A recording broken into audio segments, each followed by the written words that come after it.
Good morning, kananaan! Kumusta na po yung araw natin ngayon?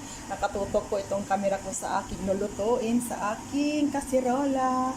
Papakita ko po sa inyo kung paano ko po lutuan ng sabaw yung mga alaga ko kasi hindi po sila kumakain ng gulay. So ang ginagawa ko po, nilulutuan ko sila ng mga yung tinola. Tapos yun, dinalagyan ko ng papaya yun. Kaya lang, hindi nakabili ng papaya yung amo ko. So ngayon, parang isisigang ko na lang yung manok. Ito po sila. Nagpabili po ako ng margarine. Margarine po yung gagamitin ko guys para sa mga bata. Para may sustansya po sila. Ilagay ko na natin yung ating margarine. Actually guys, itong margarine, pinabili ko lang sa amo ko para para pangpalaman ba sa tinapay ko. Kaya lang, naisipan ko, kasi di pa sa atin yung pag nagsusupas sila, margarine yung, yung ginagamit nila. So naalala ko po, kaya ito ang gagamitin natin ngayon na panggisa para may sustansya po yung mga bata. Lagyan natin yung bawang. Ayan natin siya.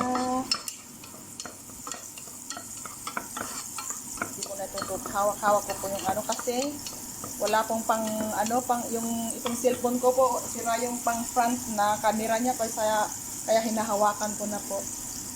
Lagay natin ang sibuyas, kananaan. Yan, bawang at sibuyas lang, sapat na. Mabango na po siya guys. Yan, halo-halo, halo-halo. Mangamoy lang po yung Yan. Bawang at luyas, sapat na. Sunod po nating ilagay. Tignan nyo po guys, yung kalanto. Yan. Busy. Nagluluto ako ng salmon ng amo ko dito. Hindi ko na nailagay ito, ilagay ko na lang sa shorts ko ito. Yung salmon. Palutuin lang yan mahinang-mahina. At itong karne mamaya, ito ang ibibidyo ko rin.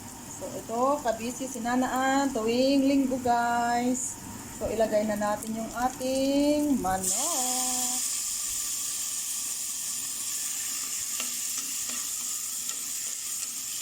Guys, hapunan nila. Kasi itong dalawang alaga ko, natuto na sila ba yung natikman nila yung nagtinula ako noon.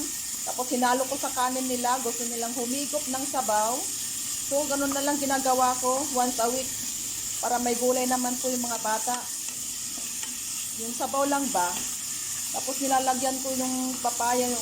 Pag wala na yung dahon ng malunggay ko, nagpapabili na lang ako ng spinach. Yun na lang nilalagay ko. So, ayan guys. Saglit lang. Lagyan natin ng kunting patis. Hindi na nila malalasaan tong patis. Nawawala naman yung amoy nito pag naluto na.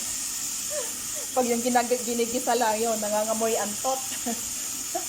Nangangamoy antot. Gisa-gisa.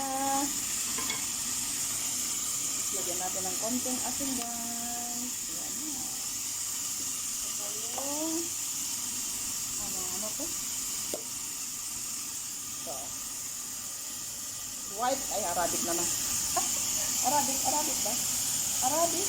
Hindi natin natigan. Ano to? White pepper. Para hindi po siya maanghang. Kunti lang. Ayan siya guys. Hindi na natin igisahing mabuti to kasi ilalaga naman to eh. Alisin lang natin yung paamuyan lang natin yung manok para alisin yung lansa niya. So guys, yun siya na magalaw kung hindi nakatutok. Lagyan na natin yung ating kamatis na parang biniyak-biyak lang.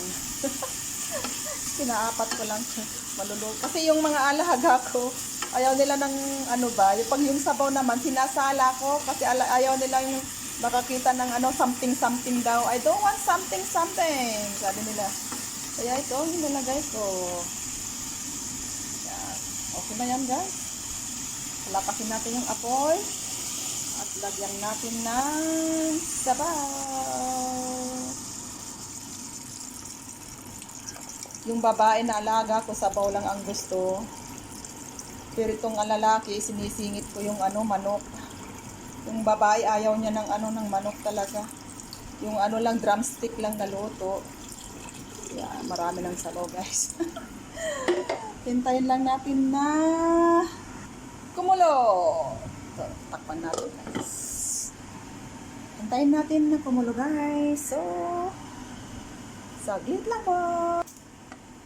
Kumulo na, guys. Kumulo na po yung ating sabaw. So, pag ganyan na po, lalagyan naman na po ng lagyan po natin na konting magic syrup. Konti lang yan, guys. Kasi kung walang magic syrup, walang lasa. Ayaw ng mga bata pag walang magic syrup. Yung amo ko na rin, yung amo kong bumili noon. Hindi ko naman sinabi, bumili siya. Nakita lang niya siguro yung may dala ko galing sa Pilipinas. Tapos nakita nila sa supermarket, kumuha sila. Lagyan na natin yung ating carrots. May carrots. Yeah.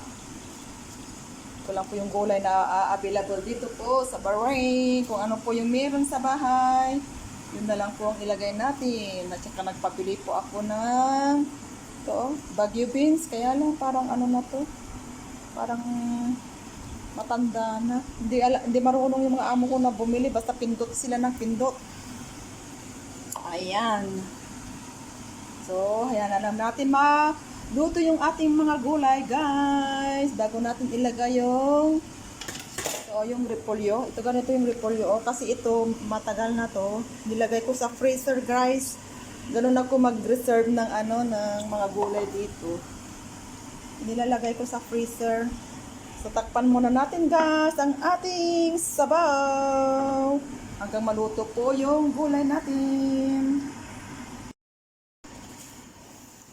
Kulong-kulo yung ating sabaw, guys. Pero hindi pa puluto. Yan, habang kumukulo siya, pahinaan ko natin ng apoy at tayo ay maghuhugas. Hugasan muna tayo, guys, kasi tingnan nyo. Ito pa, may lulutuin pa ako. Ito yung yung pang karnero, itong lulutuin ko. Ito pa, ilalagay ko pa to sa to. Iihawin ko siya sa oven, guys. Pagkain ng amo ko, babae. Kasi ito ang hirap dito. Iba-iba yung pagkain. Iba yung pagkain ng mga bata. Iba yung pagkain ng amo kong lalaki.